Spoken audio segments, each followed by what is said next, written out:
रहे हैं chapter first number systems, है ना।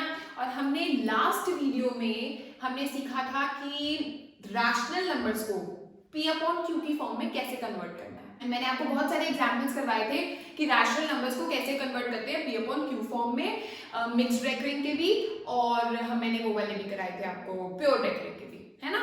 तो ये सब हमारा कंप्लीट हो चुका है, इतना क्वेश्चन रैशनल नंबर्स के बारे में हमने पिछली वीडियो में किया। आज मैं आपको बताने जा रही हूँ इरैशनल नंबर्स, और मैंने आपको बता भी दिया था कि रैशनल और इरैशनल के बारे में कि में हम डिफरेंशिएट कैसे करते हैं कि whether the given number is a rational or not. This also I have explained you in my last videos, है ना। तो मैंने आपको ये भी बताया था कि √2 जो होता है वो इरैशनल नंबर होता है, ठीक है। क्यों होता है, कैसे होता है, बता चुकी हूँ। तो अगर क्वेश्चन आता है कि prove that √2 is an irrational number, तो कैसे करना है। या अगर क्वेश्चन आ जाए prove that √3 is an irrational number, prove that √5 is an irrational number, और I can say prove that √n मतलब कुछ भी हो सकता है वो, मतलब रूट के अंदर अगर ऐसे एक सिंगल नंबर है और उसको हमने इरैशनल प्रूव करना है तो हमने कैसे करना है। कुछ भी आ जाए, √2, √3, √5, √7, √11, √13 या फिर √n भी आ सकता है इन जनरल, तो हमें कैसे करना है। सबका एक ही मेथड है जो आज मैं आपको एक्सप्लेन करने वाली हूँ। ऑलराइट बच्चों, ठीक है, स्टार्ट करते हैं। सबसे पहले तो ये देखो कि हमें √2 को इरैशनल प्रूव करना है, जो कि होता है, ये सबको पता है, प्रूव करना है हमको। लेकिन मैं उल्टा लेके चलूंगी, मैं अपनी ही बात को कॉन्ट्राडिक्ट करूंगी कि नहीं मैं गलत बोल रही थी बाद में, लेकिन ठीक है मैं प्रूव करते करते कोई ऐसी चीज ले आऊंगी। सबसे पहले तो मैं ये बोलूंगी कि √2 इरैशनल नहीं है। तो मैं वैसे तो मैं गलत बोल रही हूँ, लेकिन मैं ठीक है मैं बोल रही हूँ कि √2 is not an irrational number. तो उस चीज को लेकर कि √2 इरैशनल नहीं है, आगे चलती जाऊंगी और एक ऐसी चीज ले आऊंगी जो फॉल्स होगी सच में, ठीक है। तो मैं कहूंगी कि इसका मतलब स्टार्टिंग में जो मैंने लेके चली थी ना वो गलत बोल रही थी मैं, कि मेरा जो सपोजिशन था, जो मैंने assumption लिया था, जो मैंने assume किया था वो रॉन्ग था। सो दिस इज अ कॉन्ट्राडिक्शन। तो इसको हम कॉन्ट्राडिक्शन से करेंगे, ठीक है बच्चों। तो हम स्टार्ट करते हैं कि let √2 is not an irrational number, right. Let √2 is not an irrational number. बच्चों एक बात बताती हूँ, ये जो क्वेश्चन है आज आप समझ रहे हो ना, एक ही बार में बहुत अच्छे से समझना। ये क्वेश्चन बच्चे एक वीडियो देखते हैं, दूसरी देखते हैं, तीसरी देखते हैं, एक टीचर से समझेंगे, दूसरे टीचर से समझेंगे, तीसरे टीचर से समझेंगे, फिर भी समझ नहीं आता है बच्चों को। एंड तक बच्चे मुझसे भी, मतलब काफी बच्चों को हमेशा ही डाउट रहता है इस क्वेश्चन में। आज देख रहे हो ना ये वीडियो, लास्ट टाइम देखना, आज ही आपको समझना है, ये सोच के समझ, मतलब देखो वीडियो कि आज ही आपको ये समझ लेना है क्वेश्चन, ठीक है। समझ आएगा और जरूर आएगा, मेरी गारंटी है, ठीक है। चलो अब स्टार्ट करते हैं। लेट √2 हमारा इरैशनल नंबर नहीं है। अगर इरैशनल नहीं है तो let it be a rational number. Let √2 is a rational number. और रैशनल नंबर की डेफिनेशन मैंने आपको क्या बता रखी है कि कोई भी रैशनल नंबर हो, it can always be expressed in the form of p upon q, where q is not equal to 0 and p and q are having, p and q are co-prime, है ना। तो यही लिखूंगी मैं कि अगर ये रैशनल नंबर है तो therefore √2 is equal to p upon q, ठीक है, where p and q are co-prime। इस चीज के बारे में मैंने बहुत अच्छे से एक्सप्लेन किया है, जो मैंने नंबर सिस्टम की पहली वीडियो दी थी। ये पूरी डेफिनेशन के बारे में मैंने आपको 10 मिनट समझाया है, तो मैं आज नहीं समझाने वाली, ठीक है। जिसको नहीं समझ आ रही है डेफिनेशन, वो मेरी दूसरी पहले वाली वीडियोस देखो बच्चों, ठीक है। बहुत अच्छे से मैंने 10 मिनट इसी बारे में बोला है मैंने, ठीक है। So where p and q are co-prime, यानी p और q का कोई भी कॉमन फैक्टर नहीं है, ध्यान दो, p और q का कोई भी कॉमन फैक्टर नहीं है अदर देन 1, ये रैशनल नंबर की डेफिनेशन होती है, and q is not equal to 0। इस चीज का मतलब मैं यहां फिर से लिख रही हूं कि p and q are not having any common factor other than 1, इसका ये मतलब, ठीक है, other than 1। चल अब क्या है, जब root 2 is equal to p upon q आ गया, ठीक है। अब इसको मैं स्क्वायरिंग कर रही हूँ, स्क्वायरिंग ऐसे, squaring on both the sides, ठीक है। इधर आया 2, इधर आया पी स्क्वायर और इधर आया क्यू स्क्वायर, राइट। अब मैंने इसको इधर लेके चली गई तो मेरा आ गया 2q square is equal to p square. यहां तक समझ आता है सबको? 2q square is equal to p square, ठीक है। अब मेरी बात सुनो, अगर मैंने लिखा 10 इज इक्वल टू 2 इंटू 5, इसका क्या मतलब होता है कि जो 2 है वो 10 को डिवाइड कर रहा है, होता है ना। 2 जो है वो 10 को डिवाइड करता है, कंप्लीटली डिवाइड करता है, होता है ना कि मतलब 5 भी 2 को डिवाइड करता है और 2 भी 5 भी 10 को डिवाइड करता है और 2 भी 10 को डिवाइड करता है, होता है ना। इसका मतलब ये है ना। तो यहाँ पर भी मैं ये लिखने वाली हूँ कि p स्क्वायर जो है वो 2q स्क्वायर के इक्वल आया, ठीक है। तो इसका मतलब जो 2 है वो p स्क्वायर को डिवाइड करेगा, जो 2 है वो p स्क्वायर को डिवाइड करेगा। इसका this implies that 2 divides p square. ये बात समझ आई सबको? और अब एक और चीज समझने वाली है कि अगर कोई प्राइम नंबर किसी नंबर के स्क्वायर को डिवाइड कर रहा है, अगर कोई प्राइम नंबर यानी for example 2 is a prime ना, अगर 2 किसी नंबर के स्क्वायर को डिवाइड कर रहा है तो इसका मतलब वो उस नंबर को भी डिवाइड करेगा। ये भी एक थ्योरम होती है और अगर आप कोई एग्जांपल लेना चाहते हो तो वो भी ले सकते हो कि अगर कोई प्राइम नंबर मतलब 2, 3, 5, 7, 11, 13 अगर जो भी आपको प्रूव करने के लिए आएगा उसको आप सेम इसी तरीके से करोगे, है ना। तो यहाँ पर आप बोल सकते हो कि अगर ये 2 p स्क्वायर को डिवाइड कर रहा है तो 2 will also divide 2 divides p also, ठीक है। किसी भी नंबर का स्क्वायर ले लो, अपने मन में सोच लो, किसी भी नंबर का स्क्वायर सोच लो, अगर 2 उसको डिवाइड कर रहा है तो 2 उस अकेले नंबर को भी डिवाइड करेगा, ठीक है। तो यहाँ पर आ गया 2 divides p also, ठीक है। अगर 2 divides मान लो 2 12 को डिवाइड करता है ना, 12 is divisible by 2 ना। अगर 12 को आप 2 से डिवाइड करोगे तो रिमाइंडर 0 आएगा ना, तो मतलब मैं ये लिख सकती हूँ ना कि 2 divides 12, है ना। तो अगर 2 12 को डिवाइड करता है तो 12 जो होगा वो होगा 2 into 6, है ना, होगा ना। लेकिन यहाँ पर मुझे किस नंबर की वैल्यू पता है? 12। तो यहाँ पर ये पता है तो इसलिए मुझे 6 भी पता चल गया ना। लेकिन यहाँ पर मुझे नहीं पता, यहाँ पर मुझे ये 12 की जगह क्या है p, और अगर मुझे नंबर ही नहीं पता तो मैं ये 6 भी नहीं पता मुझे इसका मतलब। लेकिन हाँ इतना पता है कि यहाँ पर अगर मैं p लिखती हूँ तो यहाँ पर भी कुछ आएगा, जैसे मुझे नहीं पता क्या आएगा लेकिन कोई नंबर होगा, राइट। समझ आई? तो इसका मतलब मैं यहाँ लिख सकती हूँ कि 2 divides p also, है ना। तो therefore p is equal to 2c। c क्या है? कोई भी नंबर हो सकता है। जब 2 फॉर एग्जाम्पल अगर 2 डिवाइड कर रहा है 14 को, ठीक है, तो 14 can be written as 2 into 7 लिख सकते हैं।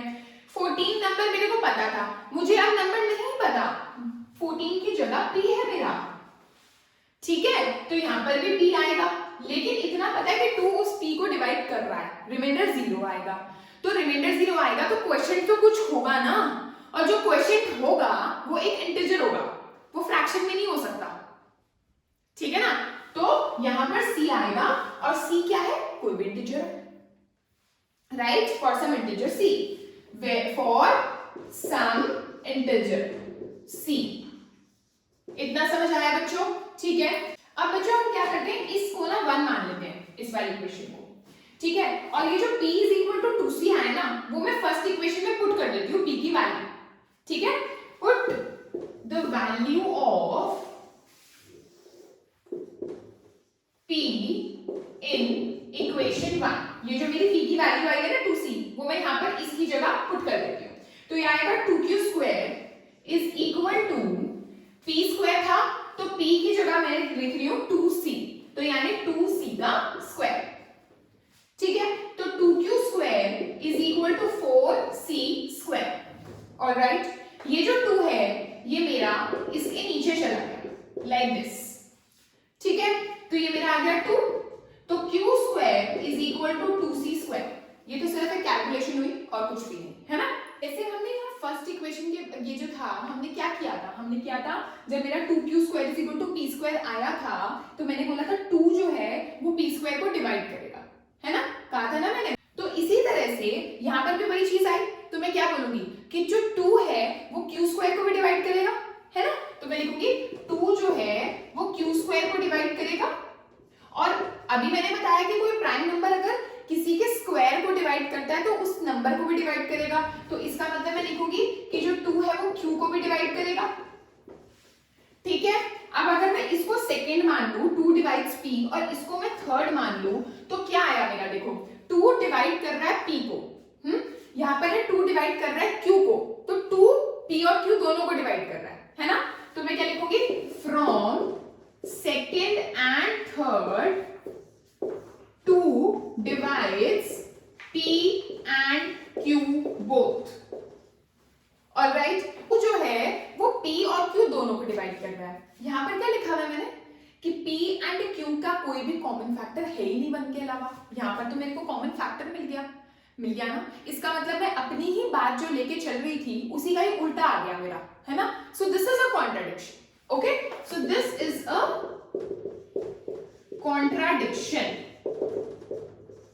This is a contradiction because P and Q are not having any common factor other than 1. ठीक है बच्चों, P और Q का कोई कॉमन फैक्टर है ही नहीं 1 के अलावा, so this is a contradiction. So जो मैंने सपोज किया था कि √2 रैशनल नंबर है, ऐसा नहीं है, √2 is not a rational number, √2 is not a rational number, our supposition is wrong, our assumption is wrong, so √2 is an irrational number, okay. अब √2 की जगह आपका √3 आता है तो भी यही करना है, यहाँ पर आपका आ जाएगा स्क्वायरिंग करके 3 is equal to p square upon q square, फिर यहाँ पर 3q square is equal to p square, फिर यहाँ पर 3 डिवाइड्स p ऑल्सो, यहाँ पर 3 आ जाएगा हर जगह, और यहाँ पर 3 divides p and q both, ठीक है।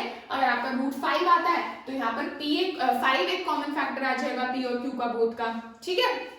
तो इस तरह से आप √2, √3, √5, √7 कुछ भी सॉल्व कर सकते हो, ठीक है।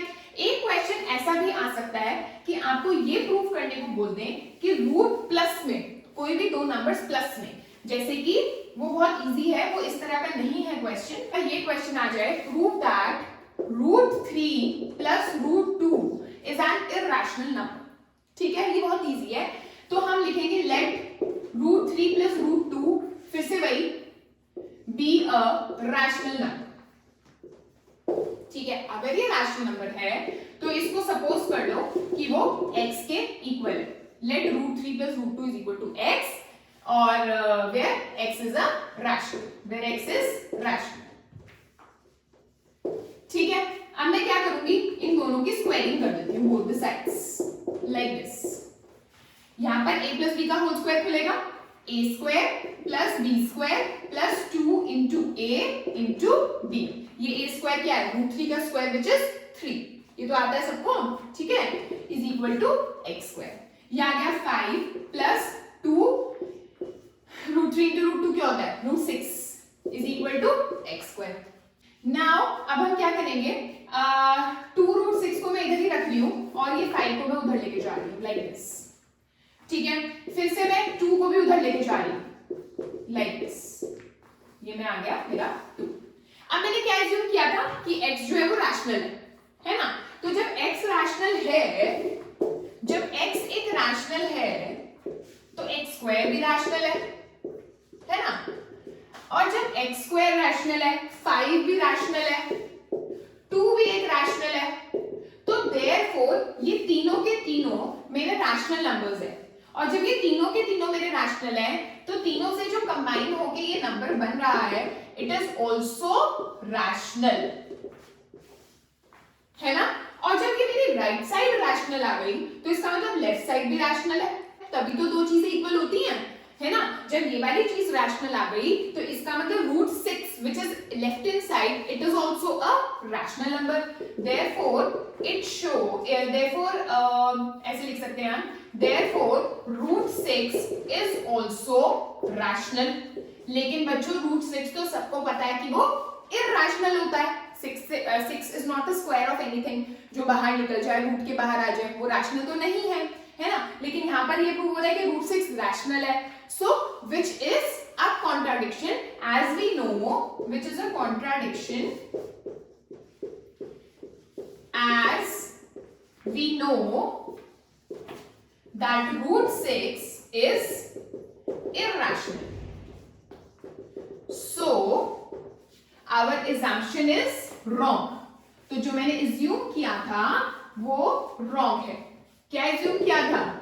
Therefore our assumption is wrong। क्या assume किया था कि रूट 3 प्लस रूट 2 एक रैशनल नंबर है, तो इसका मतलब ये नहीं है, root 3 plus root 2 is an irrational number,